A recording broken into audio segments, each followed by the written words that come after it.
Bayangkan sebuah kampung kecil yang tenang, dikelilingi oleh ladang kelapa sawit yang menghijau, namun menyembunyikan rahasia gelap.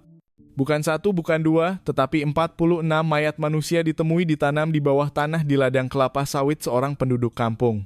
Penduduk kampung yang melalui ladang ini setiap hari tidak pernah menyangka bahwa langkah mereka memijak tanah perkuburan besar-besaran. Lebih mengejutkan, Talak bukanlah penjenayah dari luar negara, bukan mafia, tetapi hanya seorang peladang biasa yang dikenali oleh semua orang sebagai seorang yang pendiam. Bagaimana mungkin seorang lelaki biasa bertukar menjadi raksasa yang menelan berpuluh-puluh nyawa? Apakah yang berlaku di sebalik dinding kayu dan ladang kelapa sawit yang kelihatan damai itu? Kita akan menggali kebenaran yang menggemparkan seluruh kampung, kisah gelap tentang rahasia 46 parang di ladang kelapa sawit, dan akhirnya, bagaimana kebenaran itu ditarik keluar dari tanah yang dulunya sunyi. Pernahkah Anda membayangkan bahwa di sebalik barisan kelapa sawit yang menghijau di tepi sungai Perak yang mengalir tenang di negeri Perak, terdapat kisah gelap yang tersembunyi yang menggemparkan seluruh kampung? Bukan sekadar kes jenayah biasa, tetapi luka dalam di hati yang akan diingati oleh penduduk kampung untuk masa yang lama. Seolah-olah sebagai peringatan bahwa sisi gelap manusia boleh muncul di tempat yang paling tidak dijangka. Musim panas tahun 2023 datang dengan panas terik. Matahari menyinari air di sungai Perak, menyebabkan bayang-bayang pokok kelapa sawit bergegar seolah-olah menari. Dari jauh, suasana kampung kelihatan makmur. Kanak-kanak bermain di atas batas sawah, para ibu sibuk menyidai pakaian di depan rumah. Para bapak sedang berkayak menuju ke ladang atau pasar. Tetapi di sebalik ketenangan itu, terdapat sebuah rumah kayu lama yang kelihatan terasing daripada persekitaran. Rumah itu kepunyaan Encik Bunmi, seorang lelaki kecil yang kurus yang terkenal sebagai peladang yang malas, tidak banyak bercakap, dan tidak bersosial dengan sesiapa. Bagi jiran-jiran, Bunmi hanyalah seorang lelaki aneh yang sering mengasingkan diri. Dia tidak pernah duduk berkumpul di kedai kopi, tidak pernah menyertai gotong royong kampung, dan tidak pernah menjalin persahabatan yang ikhlas dengan sesiapa. Tiada siapa yang menyangka bahwa di sebalik sikap yang kelihatan sederhana itu, dia menyembunyikan rahasia yang mengerikan. Ladang kelapa sawit di belakang rumahnya bukan lagi sekadar ladang biasa, tetapi telah bertukar menjadi tanah perkuburan besar-besaran. Kisah itu mula terbongkar apabila beberapa keluarga dari daerah berdekatan melaporkan kehilangan orang. Mereka ialah para pekerja kontrak, anak-anak muda dari luar yang datang ke Bandar Ipoh untuk mencari pekerjaan. Pada mulanya, semua orang menyangka bahwa mereka mungkin telah pergi mencari pekerjaan di tempat lain yang lebih jauh, atau mungkin menjadi mangsa sindikat pemerdagangan manusia yang pernah melanda kawasan pantai. Tetapi apabila masa berlalu, bilangan orang yang hilang semakin bertambah dan syak wasangka mula timbul. Pak Cik Cikgu, seorang nelayan pertengahan umur yang tinggal tidak jauh dari rumah Bunmi, telah terhidu bau pelik beberapa kali. Setiap kali berkayak melalui sungai kecil di sebelah ladang Bunmi, bau busuk yang menusuk hidung akan sentiasa berbau setiap kali matahari petang membakar tanah. Suatu malam, semasa dia berkayak, dia melihat cahaya lampu minyak berkelip-kelip di tengah-tengah ladang kelapa sawit. Dia melihat bahwa Bunmi sering menggali tanah pada tengah malam. Dalam hatinya, dia ingin membuat laporan polis, tetapi ketakutan membuatnya hanya menyimpan kebimbangan itu. Syak wasangka semakin memuncak apabila kes baharu berlaku pada pertengahan tahun 2023. Seorang pemuda yang baik bernama Eka Cai tidak pernah pulang ke rumah selepas mengucapkan selamat tinggal kepada keluarganya untuk pergi bekerja. Keluarganya kelam kabut.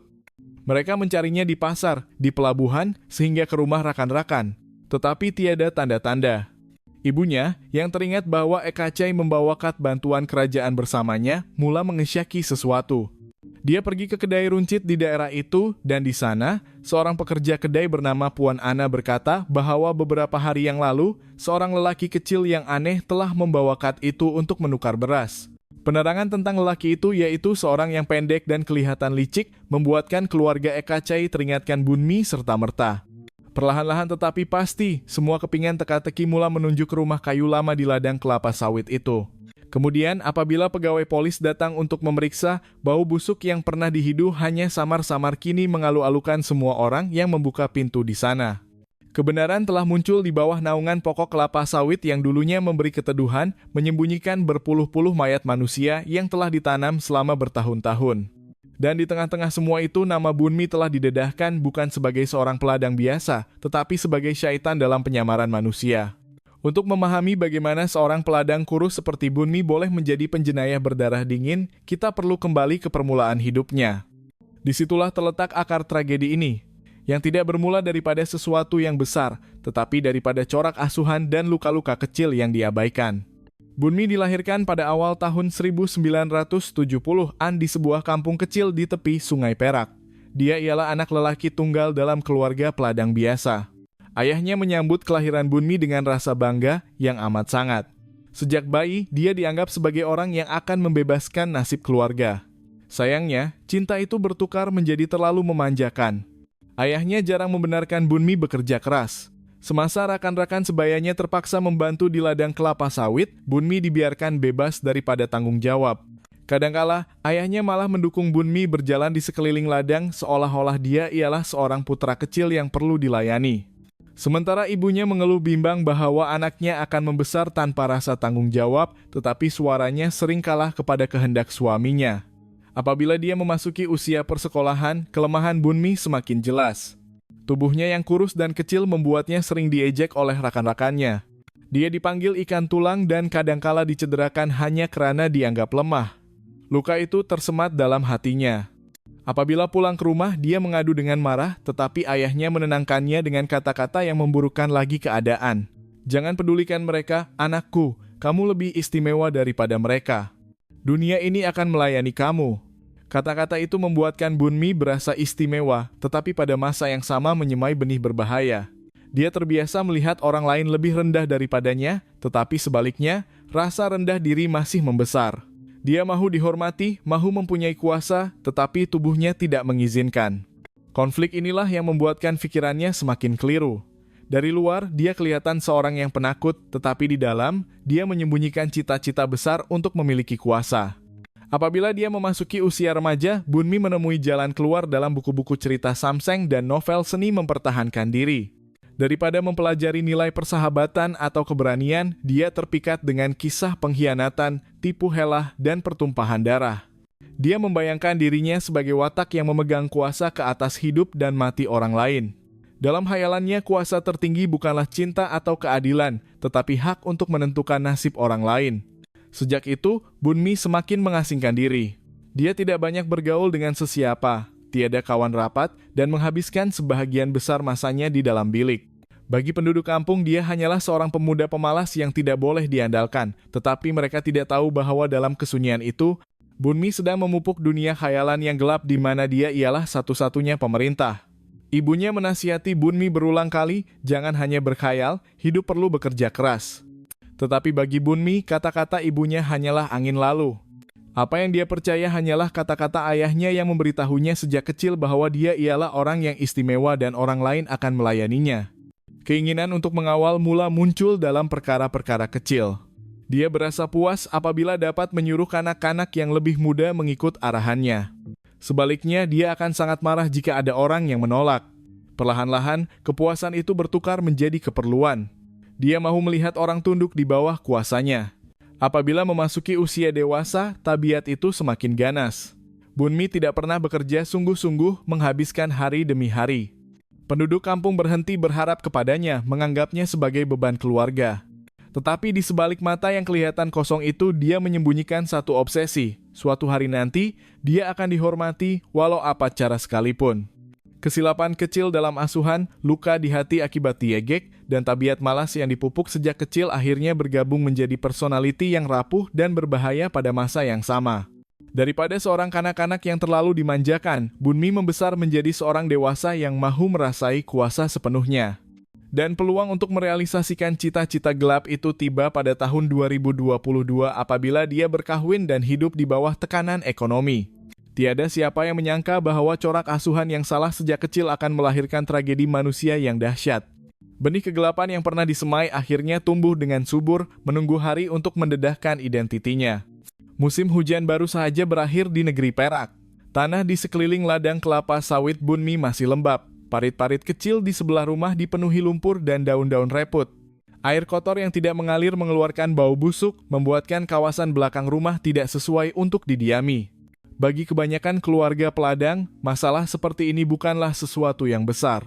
Mereka biasanya mengupah pekerja harian, membayar upah, dan masalah selesai. Tetapi Bunmi berbeza. Dia terkenal sebagai seorang yang sangat kedekut, seolah-olah uang lebih berharga daripada keselesaan keluarganya. Apabila Samsi, istrinya, mencadangkan agar mengupah orang untuk mengorek parit, Bunmi memarahi dengan kasar, mengupah orang tidak perlu membazir duit. Tetapi dalam hatinya, dia tahu bahwa tubuhnya lemah dan tidak biasa dengan kerja berat. Dia mulai mencari jalan untuk membersihkan parit tanpa mengeluarkan walau 1 sen pun. Beberapa hari kemudian, Bunmi pergi ke pasar Ipoh. Pasar itu sentiasa sibuk, bukan sahaja dengan penjajah, tetapi juga dengan pekerja kontrak yang berdiri menunggu untuk menawarkan perkhidmatan. Mereka datang dari kampung-kampung yang jauh, bersedia melakukan apa sahaja untuk mendapatkan beberapa ringgit. Disitulah pandangan Bunmi tertumpu pada seorang lelaki pertengahan umur bernama Talak. Tubuhnya kurus, wajahnya letih, tetapi matanya kelihatan mesra.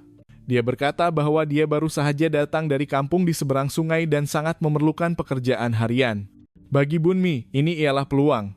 Talak tiada saudara mara di Bandar Ipoh. Jika dia hilang, tiada siapa yang akan mencarinya serta-merta. Dengan senyuman nipis, Bunmi menawarkan pekerjaan kepadanya. Bolehkah kamu datang bekerja di rumah saya? Ada parit yang perlu dikorek, saya akan beri upah dan makan tengah hari. Talak, yang tidak bekerja selama beberapa hari, menjawab dengan gembira. Mereka menaiki bot dayung kecil menyusuri sungai dan berjalan ke rumah Bunmi yang terletak terpencil di tengah-tengah ladang kelapa sawit. Sebaik sahaja tiba, Talak terus bekerja. Di tengah-tengah panas terik, dia menggunakan cangkul untuk menggali lumpur dan mengeluarkan kotoran dari parit yang tersumbat. Perlu membasahi dirinya, sementara Bunmi hanya berdiri memerhati. Dalam hati Bunmi timbul konflik yang aneh. Terdapat keraguan sama ada dia sanggup bertindak kejam, tetapi terdapat satu lagi dorongan yang berbisik bahwa jika dia menghapuskan lelaki ini, dia bukan sahaja akan terlepas daripada membayar upah, tetapi juga akan merasai kepuasan penuh ke atas hidup orang lain. Semakin lama dia melihat belakang Talak yang membongkok, semakin kuat dorongan itu. Dia mengambil cangkul yang satu lagi yang bersandar pada pokok kelapa sawit. Jantungnya berdegup kencang, tetapi wajahnya kekal kosong. Semasa Talak membongkok dalam-dalam, Bunmi menyelinap masuk dengan senyap dari belakang. Dalam sekelip mata, cangkul diangkat tinggi dan dihayun ke arah leher mangsa. Bunyi hentakan yang kuat kedengaran. Jeritan pendek terputus-putus, kemudian senyap. Mayat Talak jatuh ke dalam lumpur. Darah mengalir bercampur dengan air di dalam parit. Buat seketika, Bunmi terpegun. Dia menunggu ketakutan datang, menunggu tangannya menggeletar. Tetapi apa yang berlaku ialah perasaan pelik kepuasan. Buat pertama kalinya dalam hidupnya, dia berasa kuat. Dia, yang telah diejek sebagai lemah sejak kecil, kini berdiri di atas hidup orang lain. Tanpa berpikir panjang, dia mengheret mayat Talak ke ladang belakang.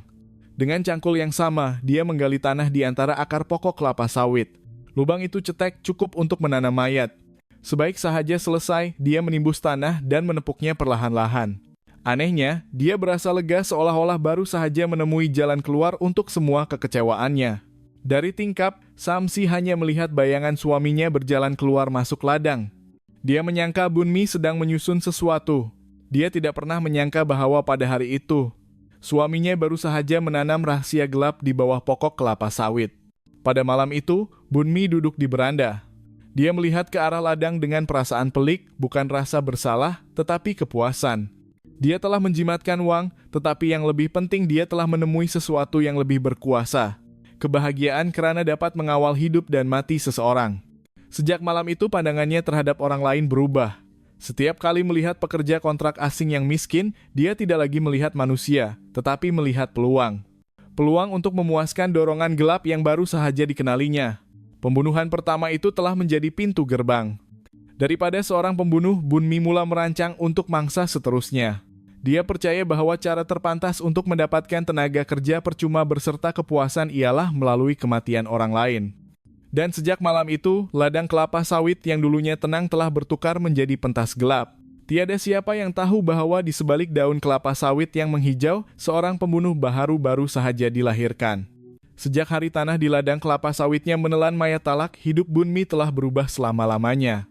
Apa yang pada mulanya disangkanya hanyalah tindakan terburu-buru untuk mengelak daripada membayar upah telah meninggalkan kesan yang lebih mendalam.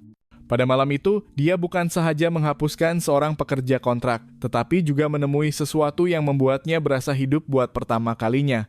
Perasaan mempunyai kuasa ke atas hidup orang lain. Dan sejak itu, pikirannya tidak pernah sama lagi. Beberapa minggu kemudian, Bunmi kembali ke pasar Ipoh. Dari luar, dia kelihatan seperti peladang biasa yang sedang mencari pekerja, tetapi di sebalik matanya terdapat niat yang lebih berbahaya. Dia berdiri di tengah-tengah kesibukan pasar, memerhatikan orang ramai yang berkumpul di satu sudut, para pekerja harian yang menawarkan tenaga kerja dengan upah yang sedikit. Bunmi tidak lagi melihat mereka sebagai manusia, tetapi melihat mereka sebagai senarai mangsa pada masa hadapan. Dia menilai siapa yang kurus, siapa yang kelihatan orang asing, siapa yang jika hilang tidak akan menimbulkan persoalan. Sebaik sahaja menemui sasaran, dia akan mendekati dengan mesra, berjanji untuk memberi pekerjaan ringan, makanan tengah hari, dan upah selepas selesai kerja. Mangsa yang memerlukan pekerjaan sudah tentu tidak akan menolak. Sebaik sahaja tiba di rumah, koraknya sentiasa sama. Pekerja disuruh mengorek parit, membaiki dinding rumah, atau membersihkan ladang kelapa sawit yang semak. Bunmi memerhatikan dengan wajah yang tenang, menunggu masa yang sesuai. Apabila mangsa membongkok, apabila bunyi cangkul atau kapak menenggelamkan bunyi tapak kakinya, dia bergerak dengan pantas. Sekali hayun, mayat itu jatuh. Kemudian, dia mengheret mayat itu dengan kejam. Di sudut ladang, lubang tanah dibuka sekali lagi, kemudian ditimbus, meninggalkan hanya timbunan tanah baharu yang kelihatan seolah-olah tiada apa-apa yang berlaku. Dalam masa beberapa bulan, bilangan mangsa bertambah daripada 1 menjadi 2, daripada 2 menjadi 3, dan seterusnya. Setiap kali melakukan pembunuhan, dia tidak lagi berasa takut, malah semakin yakin dengan dirinya. Sebab permulaan, yaitu ingin menjimatkan uang, telah hilang. Kini, apa yang dicari olehnya ialah kepuasan itu, perasaan mengawal hidup dan mati seseorang. Ladang kelapa sawitnya perlahan-lahan menjadi tanah perkuburan yang sunyi, rahasia yang hanya diketahui olehnya dan tanah yang menutupinya. Walaupun rahasia itu bukan milik Bunmi seorang. Samsi, istrinya, mula merasakan sesuatu yang tidak kena. Dia melihat tanah di ladang bertukar warna dengan kerap, menghidu bau darah yang menusuk hidung pada waktu panas, dan mendengar bunyi tapak kaki suaminya berjalan berulang kali pada tengah malam. Syak wasangkanya terjawab pada suatu malam apabila Bunmi menarik bahunya dengan kuat dan menyuruhnya membawa lampu minyak. "Temankan saya di ladang," katanya dengan dingin. Samsi yang ketakutan menurut, tangannya menggeletar sambil memegang lampu. Di sana, di bawah cahaya malap, dia melihat mayat yang tidak bernyawa terbaring kaku, sementara Bunmi sedang menggali tanah dengan tenang. Nafas Samsi tersekat, tetapi pandangan suaminya yang tajam membuatkan mulutnya tertutup rapat. Sejak malam itu, dia tahu bahwa hidupnya telah berubah. Daripada seorang istri, dia telah menjadi saksi yang dipaksa untuk merahasiakan dosa darah suaminya. Sejak itu, setiap kali ada mangsa baharu, Samsi akan dipaksa berdiri di sebelah lubang dengan lampu minyak di tangan, sementara bayangan suaminya menggali tanah. Setiap kali tanah menimbus mayat manusia yang lain, hatinya semakin hancur. Dia mahu menentang, tetapi tubuhnya yang lemah akibat penyakit kronik membuatnya tidak berdaya. Setiap kali dia coba menolak, Bunmi akan memukul atau mengancam akan menanamnya bersama mangsa. Perlahan-lahan, Samsi jatuh ke dalam keadaan pasrah, menjalani hidup dalam kitaran ketakutan yang tidak berkesudahan. Jiran-jiran mula melihat sesuatu yang tidak kena. Pak Cik Cikgu, seorang nelayan pertengahan umur yang rumahnya tidak jauh dari ladang Bunmi, sering menghidu bau busuk semasa berkayak melalui.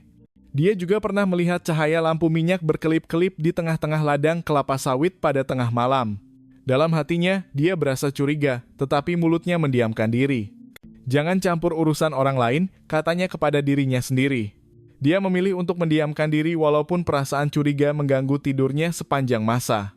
Sementara itu, Bunmi semakin yakin dengan laluannya. Dia masih kelihatan seperti seorang peladang yang malas di mata penduduk kampung, tidak kerap menyertai gotong royong, tidak kerap pergi ke kedai kopi.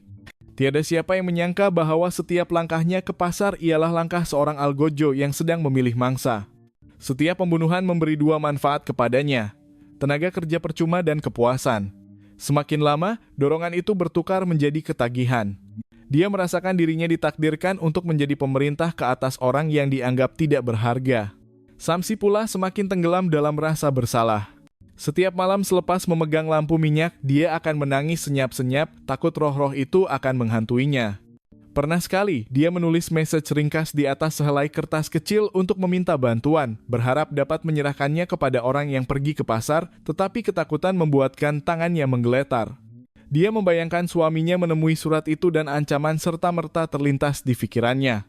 Akhirnya, dia mengoyak surat itu menyembunyikan cebisannya di bawah tikar. Sejak itu, dia hanya mampu menahan air mata, berharap suatu hari nanti semua ini akan berakhir. Hari demi hari berlalu. Setiap kali Bunmi pergi ke pasar, Samsi akan berasa gelisah. Dia tahu bahwa akan ada seorang lagi yang tidak akan pulang, dan ia menjadi kenyataan. Mangsa demi mangsa datang dan kemudian hilang tanpa jejak di sebalik tanah di ladang kelapa sawit. Tiada siapa yang tahu, tiada siapa yang berani bertanya. Tetapi bagi Samsi, setiap timbunan tanah baharu ialah mimpi ngeri yang menjadi kenyataan, ialah simbol bahwa dia semakin terperangkap dalam dunia yang dicipta oleh suaminya. Bilangan mangsa yang ditelan oleh ladang kelapa sawit Bunmi semakin bertambah. Lubang-lubang kecil yang digalinya satu demi satu mula menimbulkan masalah. Tanah di belakang rumah dipenuhi dengan timbunan tanah yang tidak rata, dan setiap kali hujan turun, bau busuk dari bawah tanah seolah-olah menyusup keluar bersama uap tanah. Bunmi menyadari bahwa jika ini berterusan, lambat laun pasti ada orang yang curiga. Daripada kebimbangan itu, lahirnya rancangan baharu, mewujudkan sebuah tanah perkuburan yang besar sahaja. Baginya, ini lebih cekap daripada menggali dalam sekali sahaja, kemudian apabila ada mangsa baharu, hanya menimbus tanah di atasnya. Dia memilih tempat di sudut ladang yang paling sunyi, dilitupi oleh barisan kelapa sawit yang tinggi, jauh daripada laluan jiran-jiran atau pandangan orang yang melalui sungai. Untuk kerja yang besar ini, Bunmi memerlukan bantuan. Dia kembali ke pasar Ipoh. Daripada sekumpulan pekerja kontrak, pandangannya tertumpu pada seorang pemuda bernama Marpa. Tubuhnya tegap, tetapi wajahnya kelihatan sedih. Daripada perbualan ringkas, Bunmi tahu bahwa Marpa sedang patah hati dan memerlukan pekerjaan untuk mengalihkan perhatian. Bagi Bunmi, ini ialah sasaran yang sempurna, seorang pemuda yang keadaan mentalnya rapuh, seorang orang asing dan mudah dipengaruhi. Dengan suara yang mesra, Bunmi menawarkan pekerjaan. Ada sedikit tanah yang perlu digali, agak dalam. Saya akan beri upah tambahan. Marpa, yang penat mencari pekerjaan, mengangguk setuju. Mereka menuju ke ladang kelapa sawit yang sunyi. Sepanjang hari, Marpa bekerja keras. Cangkulnya menggali dalam ke dalam tanah, membasahi baju tenipisnya. Bunmi berdiri tidak jauh, berpura-pura menyelia kerja, tetapi dalam pikirannya penuh dengan niat jahat. Dia sedang mengira bila masanya sesuai untuk menghapuskan pemuda ini. Tetapi tiba-tiba, bunyi cangkul yang terkena benda keras menghentikan pikirannya. Marpa berhenti dan membongkok, memeriksa tanah. Tangannya menggali sedikit dan dari situ muncul cebisan tulang berwarna putih. Wajahnya terkejut. "Abang, ini tulang manusia. Adakah di sini ada tanah perkuburan lama?" Tanyanya dengan jujur. Darah di badan Bunmi serta-merta menjadi sejuk. Dia tidak menyangka bahwa mayat mangsa lama akan berada tidak jauh dari tempat yang digali baharu. Wajahnya pucat, pikirannya kelam kabut. Jika dia membunuh Marpa sekarang, masalahnya mungkin akan selesai, tetapi tidak seperti mangsa-mangsa sebelumnya, pemuda ini masih mempunyai keluarga di daerah berdekatan. Jika dia hilang, pasti ada orang yang mencarinya. Risikonya terlalu tinggi. Dengan senyuman yang dipaksa, Bunmi berkata, "Oh, mungkin tulang orang zaman dahulu. Jangan takut, teruskan kerja." Tetapi matanya kelihatan gelisah dan Marpa dapat merasakannya. Walaupun tidak berkata apa-apa, dia menyimpan syakwasangkanya dalam hati. Pada petang itu, Bunmi memutuskan untuk menamatkan kerja lebih awal daripada biasa. Dia memberi Marpa sedikit uang dan menyuruhnya pulang dulu. Lain hari baru datang sambung kerja. Marpa menurut, tidak tahu bahwa dia baru sahaja terlepas daripada maut. Pada malam itu, Bunmi duduk termenung di beranda. Dia tahu bahwa semakin banyak mangsa, semakin tinggi risiko untuk terbongkar. Tetapi itu tidak bermakna dia akan berhenti. Sebaliknya, dia perlu lebih berhati-hati. Dia berazam untuk memilih mangsa yang benar-benar orang asing, tiada saudara mara di sekitar Ipoh, supaya jika mereka hilang, tiada siapa yang akan meminta jawaban. Sementara itu, Samsi hanya mampu memerhati senyap-senyap bagaimana rancangan untuk mewujudkan tanah perkuburan besar mula terbentuk. Pada waktu malam, dia masih dipaksa memegang lampu minyak menyinari jalan untuk suaminya yang sedang menggali tanah. Dia tidak lagi berasa terkejut, tetapi hanya berasa semakin hancur. Kadangkala, dia merasakan tanah itu berdenyut-denyut seolah-olah menyimpan jeritan yang tidak pernah didengari oleh sesiapa. Hatinya dipenuhi rasa bersalah, tetapi ketakutan menutup mulutnya.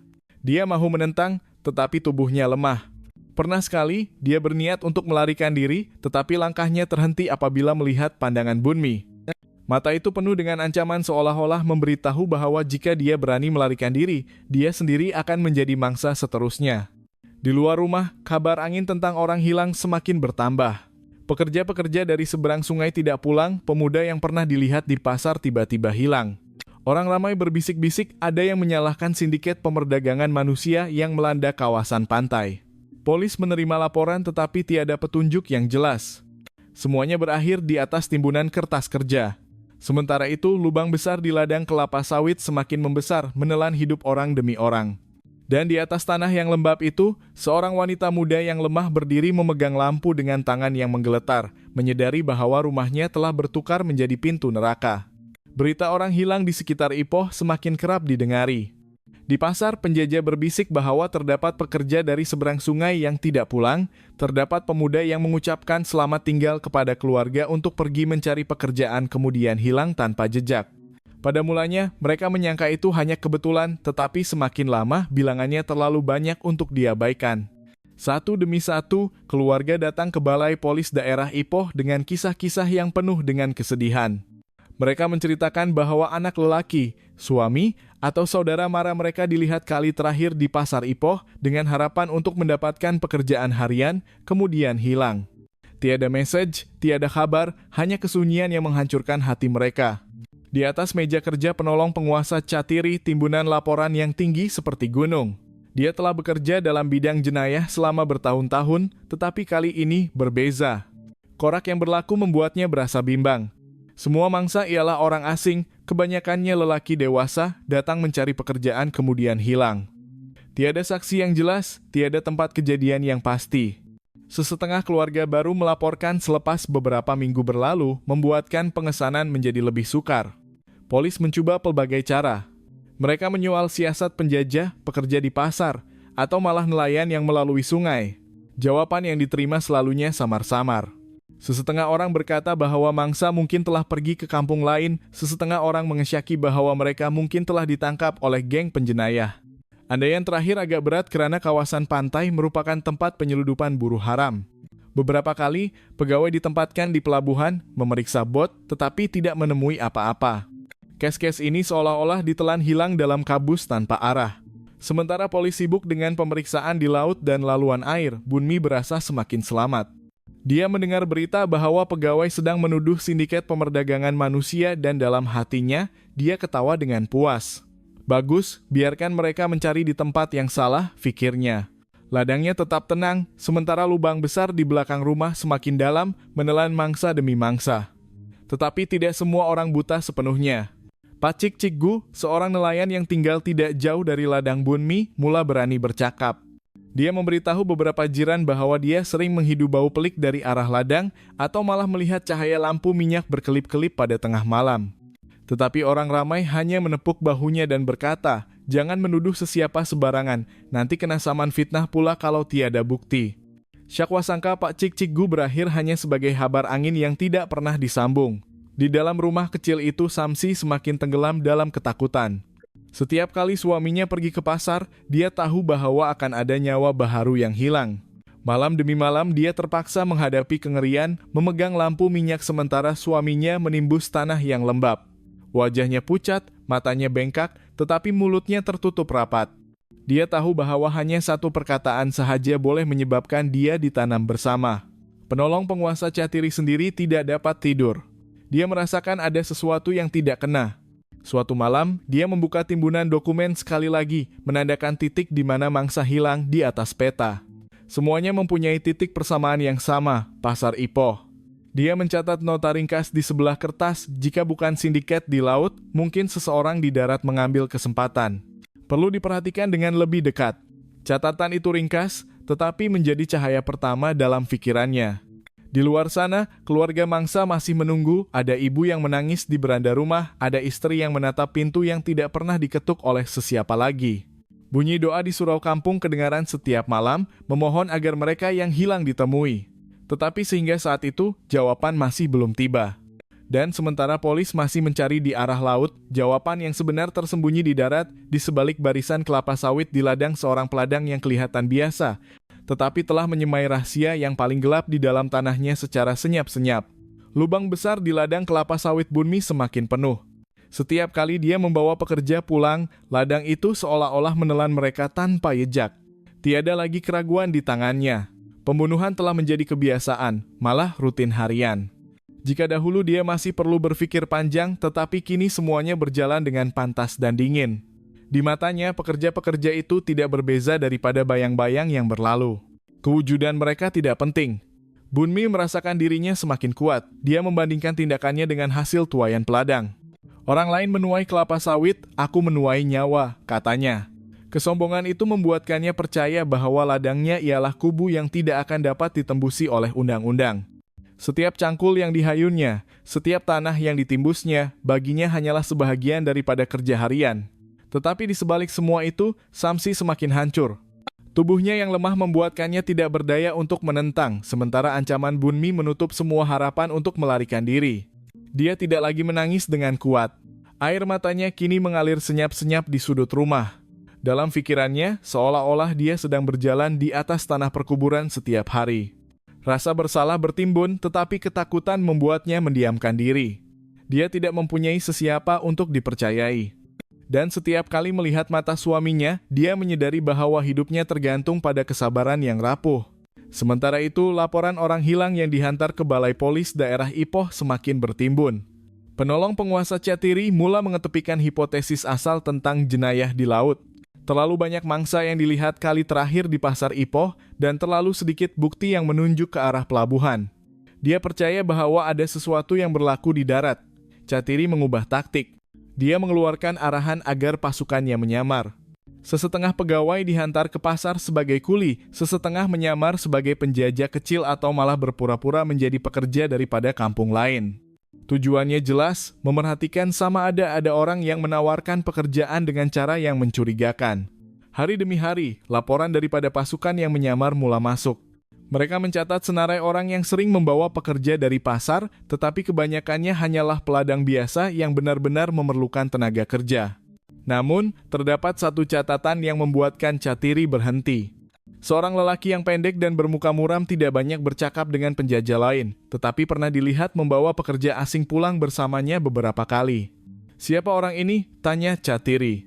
Laporan tidak menyatakan nama, hanya menyatakan ciri fisikal. Tetapi bagi Catiri, ini ialah petunjuk pertama yang patut diikuti. Dia menandakan catatan itu dan mengarahkan pasukannya untuk memerhatikan dengan lebih dekat. Pada masa yang sama, Samsi semakin tenggelam dalam rasa bersalah. Dia mula mendengar bisikan dalam mimpinya seolah-olah mangsa sedang memanggilnya dari bawah tanah. Malam demi malam dia terpaksa hidup dalam keadaan gelisah. Tubuhnya semakin kurus. Jiran-jiran yang melihat hanya menyangka bahwa dia sakit teruk. Tiada siapa yang tahu bahwa jiwa wanita ini telah dihakis sepenuhnya oleh rahasia gelap di rumahnya. Bunmi tidak sadar bahwa lingkaran polis semakin mengecil. Dia masih menjalani hidup mengikut corak yang sama. Pergi ke pasar, memilih mangsa, kemudian membawanya pulang. Baginya, dunia luar masih sibuk dengan mencari sindiket pemerdagangan manusia dalam hayalan, sementara dia bebas untuk menanam mayat di ladangnya. Tetapi apa yang tidak diketahuinya ialah catatan kecil daripada pegawai polis yang menyamar akan menjadi pintu pertama yang membuka kebenaran. Petunjuk itu mungkin masih samar-samar, tetapi ia cukup untuk membuatkan syak wasangka tertumpu kepadanya dengan tepat. Dan pada malam Bunmi menimbus tanah yang lembab sekali lagi dengan wajah yang puas. Jauh di Balai Polis daerah Ipoh, penolong penguasa Catiri sedang menatap papan kenyataan yang penuh dengan titik merah. Dia bergumam kepada dirinya sendiri, kita sudah dekat, sangat dekat. Hari Bunmi masih berlangsung mengikut corak yang sama. Dia pergi ke pasar Ipoh, memilih mangsa, kemudian membawanya pulang. Dia melakukannya sehingga menjadi tabiat seolah-olah semua itu hanyalah sebahagian daripada kehidupan seharian. Tetapi tanpa disadarinya, langkahnya kali ini akan membawa kepada kesilapan yang tidak dapat diperbaiki. Di pasar, dia bertemu dengan seorang pemuda bernama Anun. Anun ialah anak lelaki sulung dalam keluarga biasa di daerah berdekatan.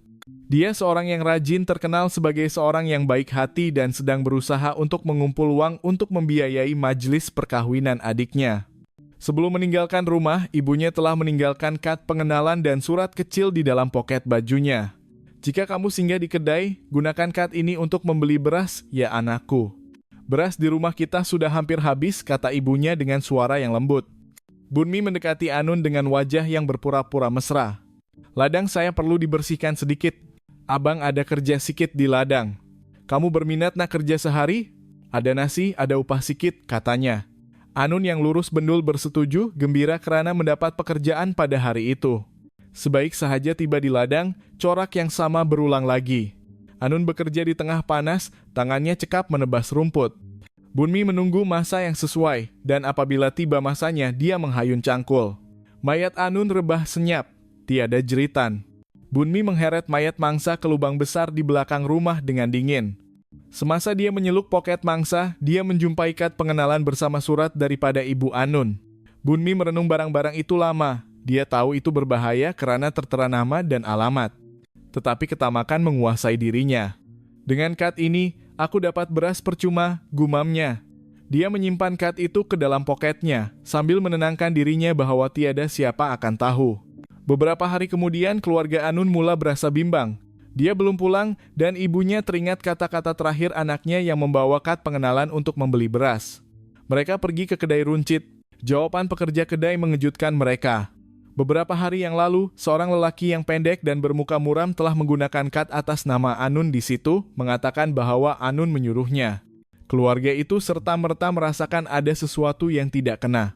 Mereka membuat laporan polis bersama-sama dengan keterangan pekerja kedai. Buat pertama kalinya, terdapat bukti yang jelas bahwa seseorang telah menggunakan kad pengenalan mangsa yang hilang. Di dalam bilik kerja, penolong penguasa Catiri membaca laporan itu dengan teliti. Dia memanggil pasukannya. Ini bukan lagi syak wasangka. Ini bukti. Kita sudah lama merekod tentang lelaki pendek yang sering membawa pekerja dari pasar. Sekarang dia tertangkap basah menggunakan kad mangsa. Semuanya menunjuk ke arah orang yang sama. Baik tuan, tanya seorang pegawai muda. Adakah kita tahu namanya? Catiri mengangguk perlahan. Laporan dari kampung mengatakan bahwa ada seorang peladang bernama Bunmi. Dia seorang yang pendiam, tidak banyak bergaul dengan sesiapa, tetapi sering dilihat di pasar. Kesunyian menyelubungi bilik. Buat pertama kalinya, individu yang dahulunya hanya bayangan samar-samar kini mempunyai nama yang jelas. Catiri mengepal penumbuknya. Kita tidak boleh berlengah, esok kita akan merancang. Jangan biarkan orang ini melarikan diri. Di rumah kayu kecil, Samsi duduk termenung di sudut bilik. Dia melihat kad yang disimpan suaminya di atas meja. Jantungnya berdegup kencang. Sepanjang bertahun-tahun dia hanya berasa putus asa, tetapi kini buat pertama kalinya dia merasakan bahwa rahasia gelap itu mungkin akan terbongkar. Dia tidak berani berkata apa-apa, tetapi mata yang letihnya memancarkan sinar harapan bahwa jeritan dalam kesunyiannya selama ini tidak akan sia-sia. Bunmi sendiri tidak menyadari bahwa ribut sedang menghampiri. Dia masih berjalan dengan angkuh, percaya bahwa ladangnya tidak akan dapat disentuh oleh sesiapa. Tetapi langkah kecilnya ke kedai runcit bersama kad yang dicurinya telah mencetuskan lampu merah di mata polis. Pada malam itu di balai polis, penolong penguasa Catiri menutup file case dengan kuat. Sudah tiba masanya. Kita tahu siapa yang bersembunyi selama ini. Esok kita akan bertindak. Dan di ladang kelapa sawit yang sunyi, Bunmi sedang menimbus tanah dengan wajah yang puas. Tidak tahu bahwa buat pertama kalinya tanah itu tidak lagi merahasiakan, tetapi sedang menunggu untuk membongkarkannya. Pagi itu, kabus nipis masih tergantung di atas sungai apabila sebuah bot kecil perlahan-lahan tiba dan berhenti senyap di sebuah kampung terpencil di Ipoh. Dua orang lelaki turun dari bot dengan bakul kosong di tangan, seolah-olah penjual ikan yang baru pulang dari menangkap ikan. Tetapi sebenarnya, mereka ialah pegawai penyiasat yang dihantar oleh Catiri untuk memerhati rumah seorang lelaki bernama Bunmi. Beberapa hari sebelum ini, identiti Bunmi telah muncul dalam laporan. Semua bukti awal menunjuk kepadanya, tetapi Catiri tahu bahwa dia memerlukan pemerhatian secara langsung. Rumah kayu biasa itu tidak berbeza daripada rumah penduduk kampung yang lain. Bumbung zinc berkarat, dinding diperbuat daripada kayu, dan ladang kelapa sawit di belakang rumah kelihatan tenang. Tetapi di sebalik ketenangan itu, Catiri mengesyaki bahwa terdapat rahasia gelap yang tersembunyi. Pada siang hari, Bunmi meninggalkan rumah menuju ke pasar dengan bot kecil. Kedua-dua pegawai itu segera bergerak mendekati rumah, bersembunyi di sebalik pokok. Mereka tidak berani masuk, hanya mampu memerhati dari luar. Rumah kelihatan senyap, tetapi ladang belakang rumah mempunyai suasana yang aneh. Tanah berbukit bukau seolah-olah sering digali dan ditimbus. Di dalam rumah, Samsi duduk termenung. Sejak Bunmi keluar, dia merasakan ada sesuatu yang berubah. Dia melihat bayangan orang asing bergerak di tengah-tengah pokok, bukan wajah jiran yang biasa. Jantungnya berdegup kencang, tetapi kali ini bukan hanya karena takutkan suaminya. Ada perasaan lain yang bercampur, seolah-olah petanda bahwa masanya untuk melepaskan diri daripada mimpi ngeri mungkin akan tiba. Pada petang itu, Bunmi pulang bersama seorang lelaki asing. Lelaki itu disuruh bekerja di ladang, sementara dia memerhati dengan pandangan yang dingin. Samsi berjalan keluar dari rumah untuk menghidupkan lampu, tetapi matanya teralih ke arah hutan. Dia percaya bahwa ada mata lain yang memerhati, dan ia menjadi kenyataan. Dari sebalik semak tebal, pegawai penyiasat melihat bayangan samar-samar seorang pekerja wanita yang pucat yang kelihatan seperti dipaksa dan Bunmi yang berdiri bersama cangkul. "Betul, kita tidak sesat jalan," bisik seorang pegawai. Mereka terus bersabar, menyadari bahwa belum tiba masanya untuk bertindak tanpa arahan. Tetapi keyakinan mereka sudah kukuh bahwa rumah itu memegang kunci kepada misteri orang hilang. Pada pagi berikutnya, laporan lengkap dihantar ke meja Catiri. Dia mendengar dengan wajah yang tegang, "Jika benar, kita sedang berlomba dengan massa. Setiap malam mungkin bermakna mangsa baharu," katanya. Kemudian, dia memanggil pasukan terasnya untuk bermesyuarat tergempar. Di bilik mesyuarat kecil, suasana dipenuhi dengan kesungguhan. Peta kampung dibentangkan di atas meja. Gambar-gambar mangsa ditimbun di tepi seolah-olah merenung kembali untuk menuntut keadilan. Catiri menunjuk ke arah lokasi rumah Bunmi. "Kita tidak boleh menyerbu masuk tanpa bukti yang kukuh. Kita perlu mencari jalan untuk membuatnya leka, kemudian menangkapnya basah." Seorang pegawai mencadangkan, "Bagaimana jika kita menghantar orang untuk menyamar sebagai pekerja? Jika dia terpikat, kita boleh menangkapnya serta-merta." Catiri menggelengkan kepalanya. "Terlalu berisiko. Mempertaruhkan nyawa orang. Kita tidak boleh bermain-main."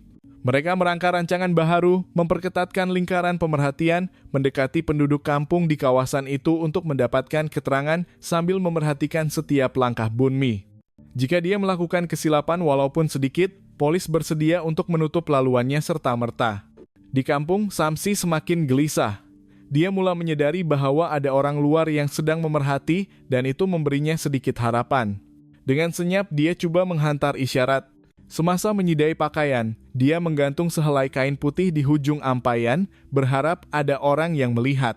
Semasa berjalan ke perigi, dia sengaja berhenti lama dan berpaling melihat ke arah hutan, seolah-olah ingin menyampaikan mesej tanpa kata-kata.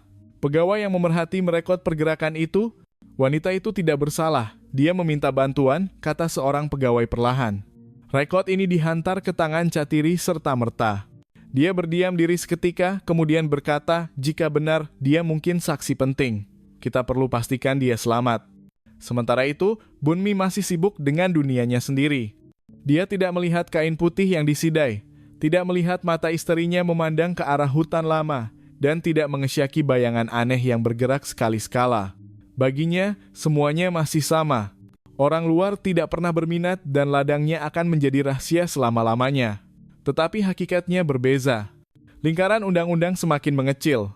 Kini, Samsi berdiri di persimpangan keputusan yang besar, mendiamkan diri dan tenggelam bersama rahasia suaminya.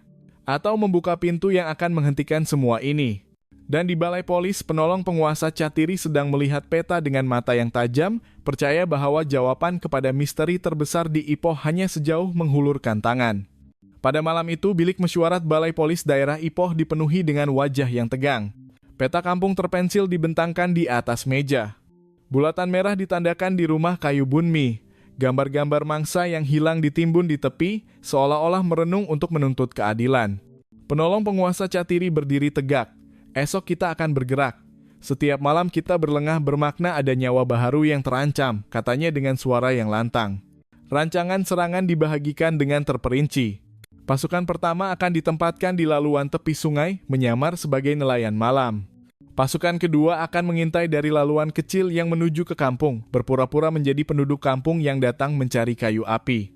Pasukan ketiga, yang merupakan pasukan utama, akan menyusup masuk sedekat mungkin ke ladang Bunmi, bersedia untuk menyerbu masuk jika ada isyarat bahaya. Semua pergerakan akan dikawal dari pusat arahan kecil di tepi hutan, dengan Catiri sendiri sebagai ketua komander. Di rumah kayu itu, Samsi mempunyai firasat yang kuat. Dia tahu ada sesuatu yang akan berlaku. Selama ini dia hanya mampu menghantar isyarat kecil, tetapi malam ini dia mahu melakukan sesuatu yang lebih jelas. Semasa Bunmi sibuk mengasah cangkul di beranda, Samsi berpura-pura berjalan ke dapur, kemudian menjatuhkan balang air besar ke lantai. Bunyi kuat itu memecah kesunyian malam. Bunmi berpaling memandang dengan marah. Canggung betul, bising. Herdiknya. Dia tidak tahu bahwa bunyi yang pecah itu didengari jauh hingga keluar ladang. Di sebalik semak tebal, pegawai yang memerhati melaporkan melalui radio. Ada isyarat dari dalam. Wanita itu menjatuhkan sesuatu. Keadaan mendesak. Catiri menjawab serta-merta, semua pasukan bersiap sedia. Sebaik saja sasaran bergerak mendekati pekerja, kita akan menyerbu masuk. Keutamaan adalah menyelamatkan mangsa dan saksi. Tidak lama selepas itu, Bunmi kembali ke ladang bersama pemuda yang dipaksanya bekerja sejak petang tadi. Di bawah cahaya lampu, cangkul di tangannya perlahan-lahan diangkat. Wajahnya dingin, bersedia untuk meneruskan kebiasaan gelapnya. Samsi berdiri tidak jauh, badannya kaku, matanya tertumpu ke arah kegelapan di hutan. Berdoa agar ada seseorang di luar sana melihat, dan doa itu dimakbulkan. Sebaik saja Bunmi hendak menghayun cangkul, jeritan lantang bergema dari semua arah. Polis, jangan bergerak. Lampu suluh terang serentak menembusi kegelapan ladang kelapa sawit. Dari sebalik pokok berpuluh-puluh pegawai menyerbu masuk. Pistol di tangan menunjuk tepat. Bunyi tapak kaki menggegar tanah membuatkan ladang yang dulunya sunyi bertukar menjadi medan pengepungan. Bunmi terkejut, matanya membulat. Dia coba berlari, tetapi tanah yang berbukit membuatkan kakinya tersadung. Dalam sekelip mata, dia dikepung. Beberapa pegawai menekan badannya ke tanah. Cangkul terlepas dari tangan dan jatuh ke tanah dengan bunyi logam menghentam tanah. Catiri berjalan mendekat, menatap lelaki itu dengan mata yang tajam. Bunmi, kamu ditahan atas tuduhan membunuh bersiri. Semua yang kamu sembunyikan di ladang ini akan didedahkan malam ini. Bunmi meronta dan menjerit, tidak, kamu semua salah faham. Tetapi wajahnya yang pucat dan tanah lembab yang berbukit di sekeliling sudah cukup menjadi saksi bisu. Samsi merosot ke tanah, air mata mengalir. Seorang pegawai polis wanita mendekatinya dan menepuk bahunya perlahan. Kamu selamat, jangan takut, kami tahu kamu juga mangsa. Buat pertama kalinya dalam masa bertahun-tahun, dia merasakan beban berat di bahunya telah diangkat sedikit. Di luar kampung yang perlahan-lahan bangun, penduduk kampung mengintip dari jauh, melihat cahaya lampu polis menerangi seluruh ladang kelapa sawit yang dulunya mereka sangka hanya ladang biasa. Pada malam itu, kesunyian kampung telah dipecahkan oleh jeritan, bunyi tapak kaki, dan kebenaran yang akhirnya mula merangkak keluar dari kegelapan. Malam penangkapan Bunmi belum berakhir sepenuhnya. Apabila fajar mula menyingsing di bawah langit yang masih gelap, cahaya lampu polis masih menerangi seluruh ladang kelapa sawit yang pernah menjadi rahasia gelap. Bunmi dibawa ke dalam kereta tahanan dengan gari di tangan. Wajahnya pucat, tetapi dia masih coba menafikan. Saya tidak melakukan apa-apa. Ini fitnah, jeritnya. Tetapi jeritannya ditelan oleh kesibukan anggota yang mula memeriksa di sekeliling rumah. Penolong penguasa Catiri berdiri di tengah ladang, merenung tanah yang berbukit yang terlalu banyak untuk diabaikan. Dia mengeluh panjang, mula menggali, arahnya ringkas. Suaranya tegas, tetapi hatinya berat. Beberapa pegawai mengambil cangkul dan penyodok, mula menggali tanah di kawasan yang kelihatan baru ditimbus. Samsi yang duduk di beranda rumah dengan selimut menutup bahunya menundukkan kepalanya dalam-dalam. Tangannya menggeletar, matanya berair. Dia tahu apa yang akan ditemui. Selama ini dia merahasiakan itu sendirian, dan kini semuanya akan terbongkar. Tidak lama kemudian, cangkul pertama terkena sesuatu yang keras. Seorang pegawai berhenti dan berpaling ke arah Catiri. Tuan, kami menjumpai sesuatu. Suasana senyap sunyi. Tanah digali dengan berhati-hati selapis demi selapis dan apabila benda itu muncul, semua orang terdiam. Bukan sekadar tanah lagi, tetapi bukti konkret bahwa ladang itu menyimpan nyawa manusia berpuluh-puluh orang. Penduduk kampung yang mula berkumpul di kejauhan tercengang. Sesetengah menutup mulut dengan tangan, sesetengah menangis perlahan. Mereka tidak menyangka bahwa ladang kelapa sawit yang mereka lalui setiap hari menyembunyikan misteri yang sebesar ini. Catiri menundukkan kepalanya. Matanya berair. Walaupun telah bekerja sebagai polis selama berpuluh-puluh tahun, saat ini masih memberi kesan kepada jiwanya. Dia mendongak untuk mengawal emosinya. Teruskan. Kita perlu mendedahkan semuanya, tidak kira berapa banyak lagi yang kita jumpa. Semasa penggalian diteruskan, Samsi berbisik, masih banyak lagi di sana, katanya sambil menunjuk ke arah sudut ladang yang paling terpencil. Pegawai yang mendengar segera melaporkan kepada Catiri. Catiri berjalan mendekati, merenung Samsi dengan simpati. Cik, tolong kami. Semua yang awak tahu, beritahu kami. Ia penting untuk mangsa dan untuk diri awak sendiri. Samsi menggigit bibirnya untuk menahan air mata. Selama bertahun-tahun, dia hidup dalam ketakutan, dipaksa melihat tindakan suaminya tanpa berani berkata apa-apa. Kini, di hadapan polis, akhirnya dia mengumpul keberanian untuk bercakap dengan suara yang tersekat-sekat. Dia mulai menceritakan tentang malam-malam gelap yang dia dipaksa memegang lampu, memerhati suaminya menggali lubang demi lubang. Dia menceritakan bahwa mangsa dibawa dari pasar dengan janji akan diberi pekerjaan, tetapi kemudian tidak pernah pulang lagi. Saya tidak dapat membantu mereka. Jika saya menentang, saya akan ditanam bersama mereka, katanya sambil menangis. Seluruh ladang menjadi senyap sunyi. Pegawai penyiasat mencatat dengan wajah yang sedih. Tiada siapa yang menyalahkan Samsi pada masa itu. Semua orang memahami bahwa wanita ini juga mangsa yang terperangkap di dalam penjara keluarga. Penggalian diteruskan sepanjang pagi. Setiap kali tanah dibuka, bau hapak bercampur dengan udara pagi merebak membuatkan ramai penduduk kampung Meremang Bulu Roma. Tetapi bagi keluarga mangsa yang berpusu-pusu datang selepas mendengar berita, saat ini walaupun menyakitkan tetapi membawa kelegaan. Sekurang-kurangnya mereka tahu di mana orang yang mereka sayangi menghembuskan nafas terakhir. Seorang ibu menjerit apabila melihat cebisan kain yang dikenal pasti sebagai pakaian anaknya. Tangisan bergema. Suasana bertukar menjadi kesedihan yang teramat sangat. Polis coba menenangkan mereka. Sementara pegawai perubatan mencatat semua yang dijumpai dengan berhati-hati, Catiri berdiri memerhati semua itu dengan rahang yang terketar-ketar. Dalam hatinya, dia berjanji satu perkara, kes ini tidak boleh berhenti di sini.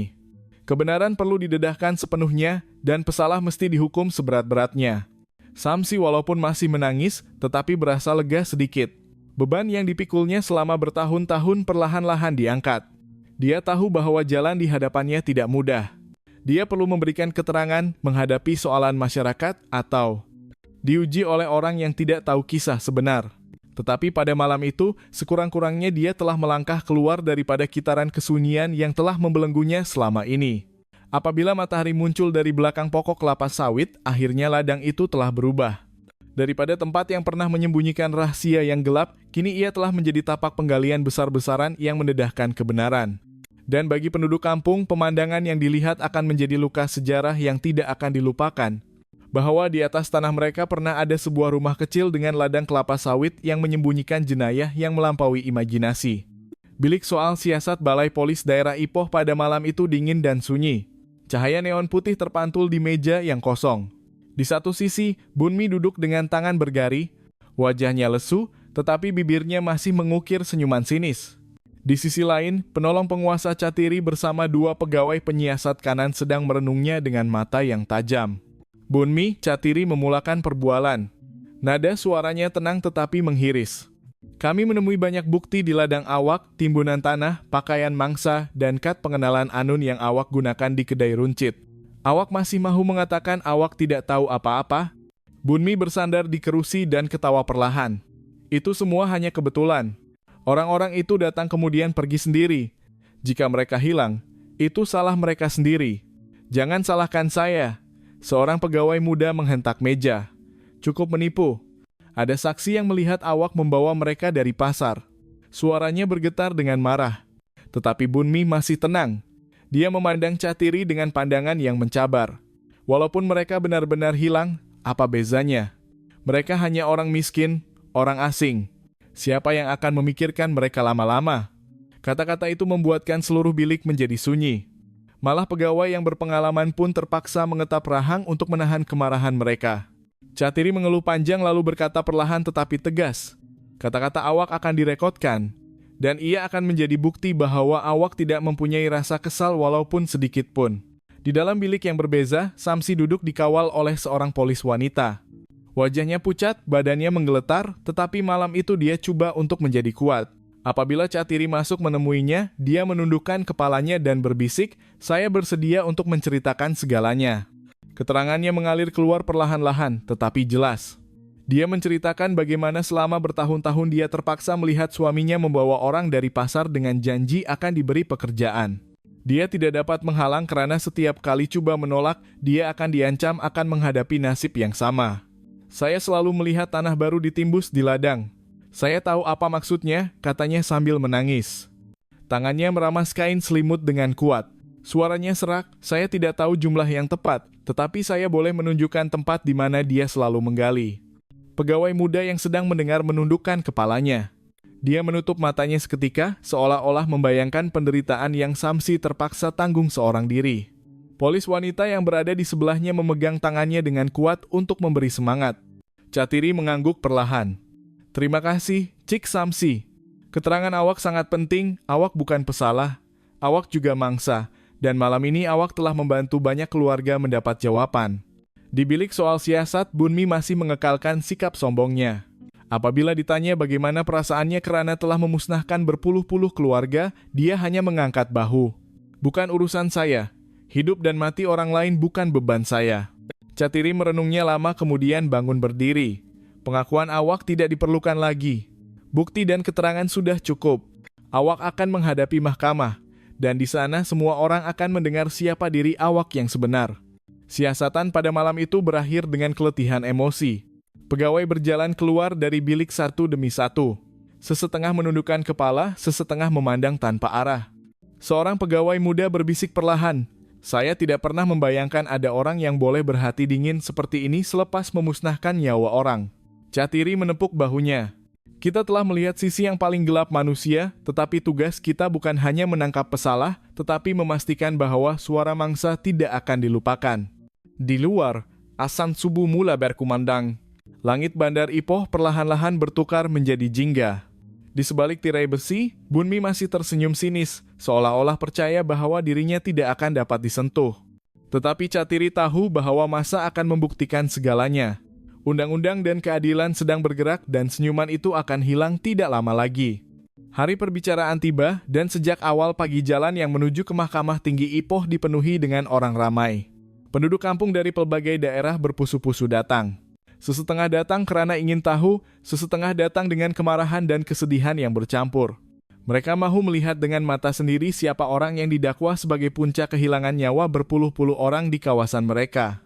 Di halaman depan mahkamah, polis berkawal ketat. Suasana bising. Di sisi lain, orang-orang yang ada di hadapan tidak memperlihatkan kesan sinisme. Tentu, pasti Anda ingin saya teruskan. Di sini saya teruskan ceritanya.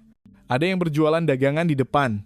Tidak seperti kesibukan yang biasa, udara pada hari ini dipenuhi bisikan-bisikan yang penuh emosi. Itu dia, Bunmi, seorang lelaki pertengahan umur berkata sambil menunjuk ke arah konvoi kendaraan tahanan. Pintu kendaraan terbuka dan Bunmi melangkah keluar dengan bergari. Dia memakai kemeja yang lusuh dan rambutnya kusut masai, tetapi apa yang membuatkan orang ramai terkejut bukanlah penampilannya tetapi matanya. Dia melangkah maju dengan dagunya terangkat, bahkan sedikit senyuman di sudut bibirnya, seolah-olah mengejek orang ramai. Jeritan-jeritan marah segera meletus. "Celaka kau, semoga undang-undang menghukum kau seberat-beratnya." Polis bergegas memisahkan orang ramai untuk menghalangi mereka mendekati Bunmi. Bunmi hanya melirik sekilas ke arah mereka. Senyumannya melebar, sikap itu membuatkan banyak orang semakin marah, tetapi sebaliknya, sikap itu memperlihatkan betapa dingin hati lelaki itu. Di bilik bicara, suasananya sunyi dan tegang. Ketua hakim, seorang lelaki pertengahan umur dengan jubah hitamnya mengetuk palu. Perbicaraan jenayah atas nama tertuduh, Encik Bunmi, telah dimulakan. Pendakwa raya berdiri dan membacakan dakwaan yang panjang lebar, yang telah disusun dengan teliti. Suara pendakwa raya bergetar tetapi tegas. Dia menyatakan jumlah mangsa, bukti-bukti dan urutan kejadian jenayah. Setiap ayat yang diucapkannya seperti palu godam yang menghantam dinding bilik bicara, bahwa tertuduh telah bertindak dengan sengaja dan berulang-ulang dalam menipu, menahan, dan merampas nyawa berpuluh-puluh orang dengan cara menjanjikan pekerjaan. Bahwa tindakan tertuduh telah menyebabkan kesedihan yang sangat mendalam kepada keluarga mangsa dan menciptakan ketakutan di seluruh masyarakat. Setiap kali jumlah mangsa disebut, bisikan pelan terdengar dari bangku pengunjung. Ada isakan, ada helaan nafas panjang. Ketika giliran Bunmi untuk memberikan kesaksian atas dakwaan, dia berdiri dengan wajah datar. "Saya tidak menerima semuanya. Ini adalah fitnah. Orang-orang itu tidak berguna. Kalian hanya mencari kambing hitam." Bilik bicara menjadi gaduh. Banyak yang berteriak, beberapa menangis, atau bahkan mencoba berdiri sebelum petugas campur tangan. Hakim mengetuk palu dengan kuat. Semua orang harus tenang. Jika tidak, saya akan memerintahkan penundaan persidangan. Kemudian giliran Samsi dipanggil sebagai saksi.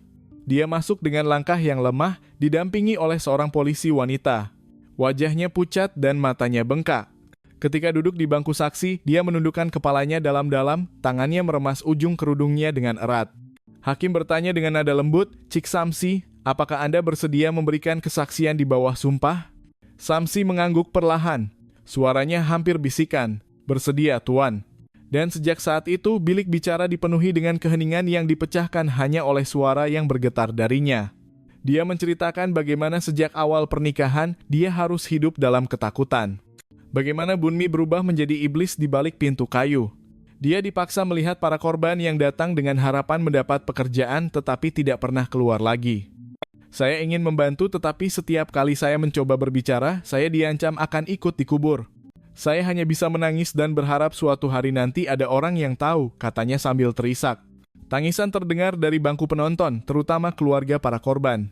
Banyak yang menutup wajah dengan tangan, tidak tahan mendengarkan detail penderitaan itu.